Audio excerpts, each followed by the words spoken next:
Semana decisiva para que Mbappé fiche por el Real Madrid. Vente y lo comentamos. Arrancamos.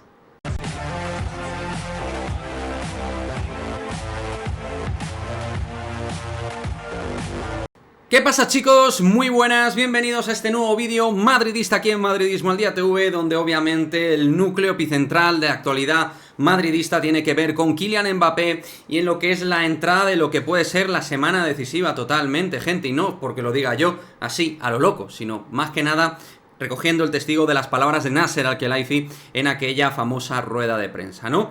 Pero antes de ir con el asunto de Kylian Mbappé, toca hablar también, por supuesto, de un día muy importante en esta temporada, porque ya comienza a andar el proyecto del Real Madrid 23-24, donde ya echa a rodar el nuevo proyecto del Real Madrid de cara a la próxima temporada, y donde ya han ido llegando pues bastantes nombres propios, caras nuevas, donde hemos visto Jude Bellingham, ahí en plan modo crack, hemos visto a Fran García, Arda Güler, que ha adelantado sus vacaciones, al igual que el propio Fran García. En fin, día muy importante. Poco a poco, de manera gradual, ya sabéis, se irán incorporando el resto de futbolistas internacionales de aquí a los próximos 10 días, así que lo iremos comentando todo, obviamente, en este canal, y con mucha ilusión, a falta del nombre propio de Kylian Mbappé, que toquemos madera, esperemos se dé, pues mucha ilusión por los movimientos que ha hecho hasta ahora el club. Considero que hay que ponerlo en valor.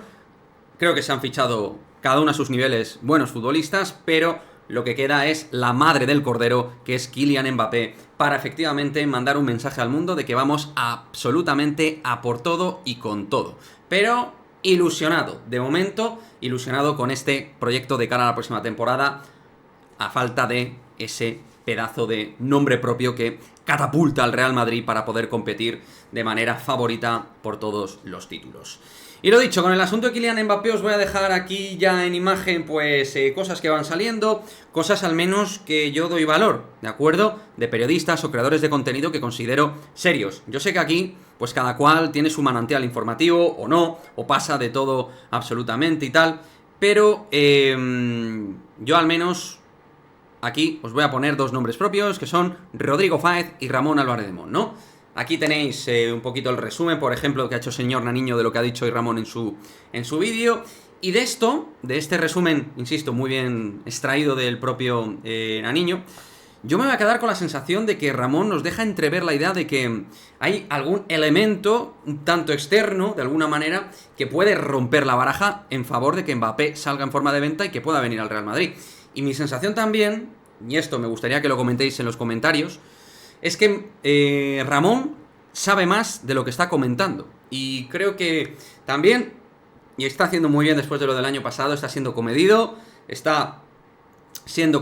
en cuanto a, digamos, el riesgo de la información, la está enviando de manera moderada en cuanto a al riesgo que pueda generar dar distintas informaciones, la sensibilidad que también genera dichas informaciones, y creo que por ahí, desde luego, Ramón, para mí está trabajando este verano bastante bien las cosas relacionadas con Kylian Mbappé.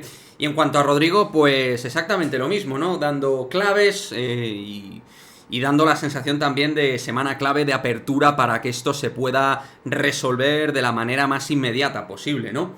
Inminente, inmediato, son términos que se han ido marcando días atrás, pero creo que esta vez ya tiene mucho más sentido todo esto de inmediato y de inminente.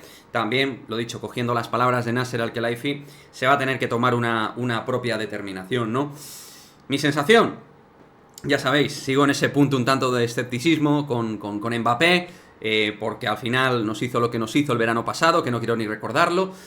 Pero es verdad que entiendo y comprendo perfectamente que, por unas razones y por otras, y por el giro del propio Mbappé, a nivel público, comunicación, sin que tampoco tenga que ser, digamos, un giro total a la situación, sí que hay síntomas de que parece que hay algún motivo para ser levemente, cuanto menos optimista con respecto a la posible llegada de Mbappé al Real Madrid, ¿no? Digo levemente optimista. Yo ya os digo, me mantengo ahí bastante tranquilo, sosegado, no quiero ilusionarme en exceso, obviamente deportivamente quiero que venga, más allá de las dudas que suscita no deportivamente sobre todo a ciertos madridistas, que respeto completamente. Yo necesito garantía competitiva de éxito y meter a Mbappé con Rodrigo, Vinicius y compañía es garantizarte competir a los 10 años, ¿no? O sea, tener un super equipo y poder facturar en la zona donde tienes que facturar para competir por lo mollar. Y ahí Mbappé es absolutamente necesario, más allá de que para algunos no sea un 9, que si es un 10, que si es un 11... Mbappé es absolutamente todo en ataque y si viene al Real Madrid nos va a potenciar de manera evidente y obviamente también habrá cositas o cosas que va a tener que editar, modificar y cambiar de su personalidad futbolística si quiere aclimatarse bien, pero yo creo que no habrá sido el último caso de jugador que haya llegado al Real Madrid que ha tenido que modificar conductas y que ha tenido que cambiar cositas para entrar bien en lo que sea su inicio como jugador del Real Madrid. Es decir, no creo que sea Mbappé el único gran jugador, la única gran estrella que haya tenido que cambiar cosas para adaptarse bien a lo que requiere todo un Real Madrid. En fin, me gustaría vuestra opinión y comentario al respecto de las informaciones que han salido, dejarme otras informaciones que no haya comentado en el canal, sensaciones, opiniones, en un día muy importante porque echa a rodar el proyecto 23-24 del Real Madrid. Dejadme vuestra opinión en los comentarios y nos vemos en el próximo vídeo. Chao, chao.